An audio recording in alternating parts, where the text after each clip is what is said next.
Hi hello எல்லாருக்கும் வணக்கம். இன்னைக்கு நம்ம ரொம்பவே இன்ட்ரெஸ்டிங்கான ஒரு டாபிக் பார்க்க போறோம். இந்த வீடியோ நீங்க பாத்துட்டு இருக்கீங்களா? இந்த வீடியோ எங்க இருந்து வருது, எப்படி நீங்க பாக்குறீங்க, இதெல்லாம் தெரிஞ்சுக்கணுமா? அது கண்டிப்பா நீங்க இன்டர்நெட் பத்தி தெரிஞ்சுக்கணும். அதுதான் இந்த வீடியோல பார்க்க போறோம். நீங்க பாக்குற இந்த வீடியோ பாத்தீங்கன்னா பல்லாயிரக்கணக்கான டிஸ்டன்ஸ் டிராவல் பண்ணி தான் உங்கள்கிட்ட வருது, அதாவது உங்க போனுக்கு வருது. நம்ம டெய்லி யூஸ் பண்ணிட்டு இருக்க இன்டர்நெட்டுக்கு பின்னாடி எவ்வளவு விஷயம் இருக்கு அப்படிங்கறத இந்த வீடியோ மூலமா நீங்க தெரிஞ்சுக்க போறீங்க. இணைந்திருங்கள் உங்கள் ப்ரொஃபைல்களுடன். இது ஆழமான அறிவியலுக்கான ஒரு பயணம். சயின்ஸ் அண்ட் ஸ்பேஸ் பத்தின நியூ அப்டேட் அண்ட் டீடைல் இன்ஃபர்மேஷனுக்கு நம்ம சேனலை சப்ஸ்கிரைப் பண்ணி பக்கத்துல பெல் ஐக்கனையும் கிளிக் பண்ணி வச்சுக்காங்க. கிட்டத்தட்ட பல்லாயிரக்கணக்கான டிஸ்டன்ஸ்ல உள்ள டேட்டா சென்டர்ல இருந்து உங்க போனுக்கு இந்த வீடியோ கொண்டு வர ரெண்டு வழி இருக்கு. நம்பர் 1 பாத்தீங்க அப்படின்னா சேட்டலைட் மூலமா, அதாவது டேட்டா சென்டர்ல இருந்து சேட்டலைட்டுக்கு இன்ஃபர்மேஷன் அனுப்பப்பட்டு சேட்டலைட்ல இருந்து கரெக்டா உங்க போனுக்கு இன்ஃபர்மேஷன் டிரான்ஸ்ஃபர் பண்றது. இது பார்க்க ரொம்ப எளிமையா தெரிஞ்சாலும் இதுக்கு பின்னாடி நிறைய டிஃபிகல்டிஸ் இருக்கு. மெயினா பாத்தீங்கன்னா டிஸ்டன்ஸ் டிராவல் பண்றது, அதாவது டேட்டா பாத்தீங்க அப்படின்னா கிட்டத்தட்ட 22,000 கிலோமீட்டர் தள்ளி உள்ள சேட்டலைட்டுக்கு போகணும். அதே நேரத்துல சேட்டலைட்ல இருந்து திரும்ப நம்ம போனுக்கு வரும்போது கிட்டத்தட்ட 44,000 கிலோமீட்டருக்கு மேலவே பயணிக்க வேண்டியதா இருக்கும். இதனால லேட்டன்சி அப்படி சொல்லப்படுற டைம் டிலே கிரியேட் ஆகும். சரிப்பா, அப்ப இன்னொரு மெத்தட் என்னன்னு கேக்குறீங்களா? அந்த இன்னொரு வழி என்ன அப்படின்னா optical fibre cable. Optical fibre cable பாத்தீங்க அப்படின்னா பல்லாயிரக்கணக்கான டிஸ்டன்ஸுக்கு இந்த கேபிளை வச்சு கனெக்ட் பண்ணிருப்பாங்க.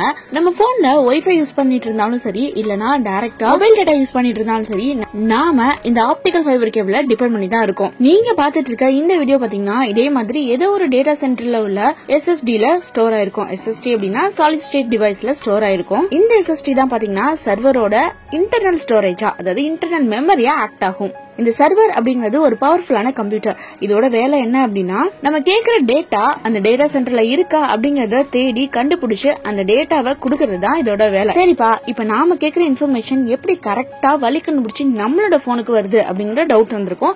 அதுக்கான விளக்கத்தை பார்க்கலாம். இதை புரிஞ்சுக்கணும் அப்படின்னா கண்டிப்பா ஐபி அட்ரஸ் பத்தி தெரிஞ்சுக்கணும். ஐபி அட்ரஸ் அப்படின்னா இன்டர்நெட்டோட கனெக்ட் ஆயிருக்க எந்த ஒரு டிவைஸும் பாத்தீங்க அப்படின்னா ஒரு ஐபி அட்ரஸ் வச்சிருக்கோம். அது நம்ம லேப்டாப்பா இருக்கலாம், போனா இருக்கலாம், இல்ல ஸ்பீக்கரா இருக்கலாம், எந்த டிவைஸா இருந்தாலும் சரி. இது ஜஸ்ட் நம்பர் தான். இந்த நம்பர் எல்லா டிவைஸ்க்குமே டிஃபரெண்டா இருக்கும். இதுதான் நம்ம ஐபி அட்ரஸ் அப்படின்னு சொல்றோம். இன்னும் சொல்ல போனா இந்த ஐபி அட்ரஸ் அப்படிங்கிறது பாத்தீங்கன்னா நம்ம வீட்டு அட்ரஸ் மாதிரி தான். நம்ம சரியான அட்ரஸ் எழுதினாதான் கரெக்டா அந்த வீட்டுக்கு அந்த லெட்டர் போய் சேரும். அதே மாதிரி தான் இந்த ஐபி அட்ரஸ் கரெக்டா இருந்தா மட்டும்தான் அந்த டிவைஸுக்கு நம்ம அனுப்புற இன்ஃபர்மேஷன் போய் சேரும். இந்த ஐபி அட்ரஸை யார் முடிவு பண்றாங்க அப்படின்னா நம்மளுக்கு ப்ரொவைட் பண்ற இன்டர்நெட் சர்வர் தான், அதாவது ஐஎஸ்பின்னு சொல்லுவோம் இல்லையா, இன்டர்நெட் சர்வீஸ் ப்ரொவைடர். அவங்க தான் இந்த ஐபி அட்ரஸை டிசைட் பண்றாங்க. நம்மளோட மொபைல் போன்ல, லேப்டாப்ல எல்லாத்துலயும் பாத்தீங்கன்னா நம்மளோட ஐபி அட்ரஸ் என்ன அப்படிங்கறத நாம பாத்துக்கலாம். அதே மாதிரி டேட்டா சென்டர்ல உள்ள சர்வருக்கு ஒரு ஐபி அட்ரஸ் இருக்கும். இந்த சர்வருக்குள்ள தான் பாத்தீங்கன்னா எல்லா வெப்சைட் டீடைலும் இருக்கும். சரியான ஐபி அட்ரஸ் தெரிஞ்சுக்கிறது மூலமா நம்ம எந்த வெப்சைட் வேணாலும் ஆக்சஸ் பண்ணலாம். இருந்தாலும் அந்த ஐபி அட்ரஸ்ங்கிறது டிஃபரன்ஸ் நம்பர் இல்லையா? ஆனா இதுல ஒரு டிஃபிகல்ட்டி என்னன்னா எல்லாத்தோட ஐபி அட்ரஸையும் ஞாபகம் வச்சுக்கிறது ரொம்பவே டிஃபிகல்ட்டான டாஸ்க். அதனால இதுக்கு டொமைன் நேம் அப்படிங்கிற ஒண்ண அறிமுகப்படுத்தினாங்க. அந்த டொமைன் நேம் எப்படி இருக்கும் அப்படின்னா youtube.com, facebook.com, சோ இது மாதிரி .com, .go அப்படிங்கிற மாதிரி நம்மளுக்கு கிரியேட் பண்ணி கொடுத்தாங்க. இந்த டொமைன் நேம் ஆக்சஸ் பண்றது மூலமா கரெக்டா அந்த ஐபி அட்ரஸை நம்ம ஈஸியா ஆக்சஸ் பண்ணலாம். ஒரே ஒரு சர்வர்ல பாத்தீங்க அப்படின்னா நம்ம நிறைய வெப்சைட்டை ஸ்டோர் பண்ணி வைக்க முடியும். ஆனா அந்த ஒரு சர்வர் ஐபி அட்ரஸ் வச்சு எல்லா வெப்சைட்டையும் நம்ம ஆக்சஸ் பண்ண முடியாது. இந்த மாதிரி சமயத்துல நம்ம ஹோஸ்ட் அட்ரஸ் வச்சுதான் அந்த பர்டிகுலர் வெப்சைட் என்ன அப்படிங்கறத ஈஸியா ஃபைண்ட் அவுட் பண்ண முடியும். இதுவே யூடியூப், ஃபேஸ்புக் இது மாதிரி உள்ள வெப்சைட் எல்லாம் பாத்தீங்கன்னா அவங்களோட டேட்டாவை ஸ்டோர் பண்றதுக்குன்னு தனி ஒரு டேட்டா சென்டரை வச்சிருப்பாங்க. இப்ப புரிஞ்சிருக்கும், நம்ம இன்டர்நெட்ல ஐபி அட்ரஸ் யூஸ் பண்றதுக்கு பதிலா நம்மளோட டொமைன் அட்ரஸ் தான் யூஸ் பண்ணுவோம் எப்போதுமே. நம்ம கேக்குற டொமைன் நேமோட ஐபி அட்ரஸை எப்படி இன்டர்நெட் கண்டுபிடிக்குது அப்படிங்கிற கேள்வி உங்களுக்கு வந்திருக்கும். நம்ம எப்படி ஒரு போன் புக்ல பேரை வச்சு அவங்களோட போன் நம்பர் கண்டுபிடிக்கிறோமோ அதே மாதிரி பாத்தீங்க அப்படின்னா இன்டர்நெட் டிஎன்எஸ் சர்வர் யூஸ் பண்ணி டொமைனோட ஐபி அட்ரஸை கண்டுபிடிக்கும். டிஎன்எஸ் சர்வரை மெயின்டைன் பண்றதுக்குன்னு தனி ஆர்கனைசேஷனே இருக்கு. எப்படி ஒர்க் ஆகுது அப்படிங்கறத ரியல் டைமா பாக்கலாம். இப்ப நீங்க ஒரு டொமைன் நேம டைப் பண்றீங்க, அது டிஎன்எஸ் சர்வருக்கு போகும். உடனே நம்மளோட பிரவுசர் பாத்தீங்க அப்படின்னா இந்த வெப்சைட்டோட ஐபி அட்ரஸ் கண்டுபிடிக்கிறதுக்காக டிஎன்எஸ் சர்வருக்கு போகும். டிஎன்எஸ் சர்வர்ல இருந்து பாத்தீங்க அப்படின்னா ஐபி அட்ரஸ் வாங்கிட்டு அந்த ஐபி அட்ரஸோட டேட்டா சென்டர் எங்க இருக்கோ அங்க போகும். டிஎன்எஸ் சர்வர்ல இருந்து ஐபி அட்ரஸ் வாங்கி நம்மளோட பிரவுசர் பாத்தீங்க அப்படின்னா இந்த ரெக்வெஸ்ட டேட்டா சென்டருக்கு ஃபார்வர்ட் பண்ணும். இன்னும் கரெக்டா சொல்லணும் அப்படின்னா அந்த வெப்சைட் இருக்கிற சர்வருக்கு இந்த இன்ஃபர்மேஷனை, அதாவது இந்த ரெக்வெஸ்ட சென்ட் பண்ணும். ஒன்ஸ் இந்த இன்ஃபர்மேஷன் சர்வருக்கு போனதுக்கு அப்புறம் சர்வர் இன்ஃபர்மேஷன் பாத்தீங்க அப்படின்னா ஆப்டிகல் கேபிள் வழியா பாஸ் ஆக ஆரம்பிக்கும். அதாவது இன்னும் சொல்லணும் அப்படின்னா ஆப்டிகல் அப்படின்னா லைட் பல்ஸ் வழியா பாஸ் ஆக ஆரம்பிக்கும். இந்த இன்ஃபர்மேஷன், அதாவது இந்த டிஜிட்டல் லைட் இன்ஃபர்மேஷன் பாத்தீங்க அப்படின்னா அதனுடைய ரிசீவர், அதாவது அதனோட இலக்கு அடையறதுக்கு பாத்தீங்கன்னா 10,000 கிலோமீட்டர் டிராவல் பண்ண வேண்டியது இருக்கும். அதுவும் ஆப்டிகல் கேபிள் வழியாவே. இந்த ஆப்டிகல் கேபிள் பாத்தீங்க அப்படின்னா கடலுக்கு அடியிலையும் மலைக்கு மேலையும் பூமிக்கு அடியிலையும் கூட இருக்கலாம். இதெல்லாம் டிராவல் பண்ணி தான் அதனோட இலக்கை கரெக்டா அடையுது. இந்த ஆப்டிகல் கேபிள் எப்படி பிக்ஸ் பண்றாங்க அப்படின்னா கப்பல்ல ஒரு பிளவு இறக்கி அது மூலமா பாத்தீங்க அப்படின்னா இந்த கேபிள கடலுக்கு அடியில பிக்ஸ் பண்றாங்க.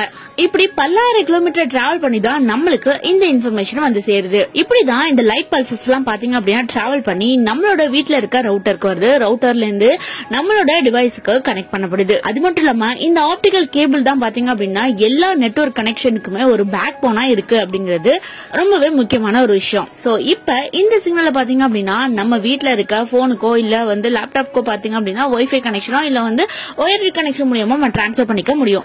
இதுவே செல்போனுக்கு டைரக்டா வரதா இருந்துச்சு அப்படின்னா இந்த ஆப்டிகல் கேபிள்ஸ் கனெக்ஷன் பாத்தீங்க அப்படின்னா பக்கத்துல இருக்க டவருக்கு போகும். அந்த டவர்ல இருந்து நம்மளோட போனுக்கு டிரான்ஸ்ஃபர் ஆகும். இதுல பாத்தீங்க அப்படின்னா அந்த டொமைன் நேம் ரெஜிஸ்ட்ரேஷன் அதுக்கப்புறம் பாத்தீங்க அப்படின்னா ஐபி அட்ரஸ் ஆர்கனைஸ் பண்றது இதெல்லாம் பாத்தீங்க அப்படின்னா ஒரு நிறுவனம் தேவைப்படுச்சு. அதுதான் ஐகேன் அப்படிங்கிற ஒரு நிறுவனம். இது அமெரிக்கால இருக்கு. அது மட்டும் இல்ல நீங்க பாத்திருக்க இந்த வீடியோ கூட பாத்தீங்க அப்படின்னா டேட்டா சென்டர்ல இருந்து ஒரு ஜீரோஸ் அண்ட் ஒன்ஸ் அதாவது பைனரி டேட்டாவா தான் நம்மளுக்கு அனுப்பியிருப்பாங்க. இந்த பைனரி டேட்டாலாம் பாத்தீங்கன்னா குட்டி குட்டி பாக்கெட்ஸா பிரிப்பாங்க. எவ்வளவு குட்டியா பிரிக்கிறோமோ அவ்வளவு எஃபிஷியன்சியா வேகமா நம்மளுக்கு வந்து சேரும் அப்படி சொல்லப்படுது. இந்த பாக்கெட்ஸ் எப்படி பிரிக்கிறாங்க அப்படின்னா இப்ப இது மாதிரி ஒரு பைனரி டேட்டா இருக்கு. இந்த பைனரி டேட்டாவை நம்ம 6 டிஜிட்டா பிரிக்கிறோம் அப்படின்னா ஒவ்வொரு 6 டிஜிட் டேட்டாவும் பாத்தீங்க அப்படின்னா தனித்தனி பாக்கெட்டா நமக்கு சென்ட் ஆகும்.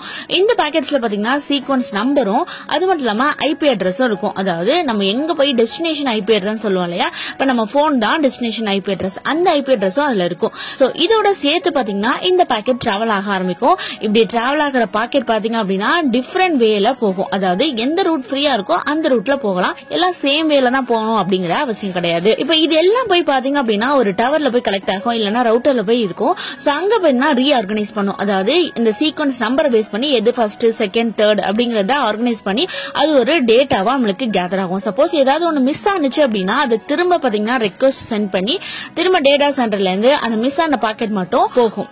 இப்படி கரெக்டான டேட்டா தான் பாத்தீங்க அப்படின்னா அந்த கரெக்டான வெப்சைட் குள்ள போக நம்மள வந்து அனுமதிக்குது. அதுக்கப்புறம் பாத்தீங்க அப்படின்னா இப்ப நீங்க பாத்துட்டு இருக்க இந்த வீடியோ கூட பாத்தீங்க அப்படின்னா ஒரு பைனரி டேட்டாவா ஆப்டிகல் கேபிள் வழியா பாத்தீங்க அப்படின்னா டிரான்ஸ்ஃபர் ஆகி தான் வந்திருக்கு. இப்படி வர பாக்கெட்ஸ் எல்லாம் வந்து மிஸ் ஆகாம இருக்கிறதுக்காக நம்ம இடையில புரோட்டோகால்ஸும் யூஸ் பண்ணுவோம். இந்த புரோட்டோகால்ஸ் என்ன பண்ணும் அப்படின்னா அந்த ஐபி அட்ரஸ் மிஸ் ஆகாம கரெக்டான ரூட்ல வந்து கொண்டு சேர்க்கறதுக்காக யூஸ் ஆகுது. இந்த புரோட்டோகால்ஸ் பாத்தீங்க அப்படின்னா டேட்டா பாக்கெட்ஸ் எப்படி கன்வெர்ட் பண்ணணும், இதுல சோர்ஸ் அண்ட் டெஸ்டினேஷன் அட்ரஸ் எப்படி அட்டாச் பண்ணணும், அதோட ரூல்ஸ், சோ ரவுட்டர்ஸ்க்கான ரூல்ஸ் இது எல்லாத்தையுமே இந்த இண்டிவிஜுவல் பாக்கெட்ஸ்க்கு கொடுக்கும். இந்த வீடியோல இருந்து இன்டர்நெட் எப்படி ஒர்க் ஆகுது அப்படின்னு தெரிஞ்சிருப்பீங்க. அது மட்டும் இல்லாம டேட்டா சென்டர்ல இருந்து எப்படி டேட்டாஸ் வந்து நம்ம ரிசீவ் பண்றோம் அப்படிங்கறதும் புரிஞ்சிருக்கும். அது மட்டும் இல்லாம ஆப்டிகல் கேபிள் தான் எல்லாத்துக்கும் பேக் போனா இருக்கு அப்படிங்கிறது உங்களுக்கு புரிஞ்சிருக்கும்னு நினைக்கிறேன். ஓகே ஃப்ரெண்ட்ஸ், இந்த வீடியோ பிடிச்சிருச்சா like share subscribe my channel. அடுத்த வீடியோல பாக்குறேன். பாய்.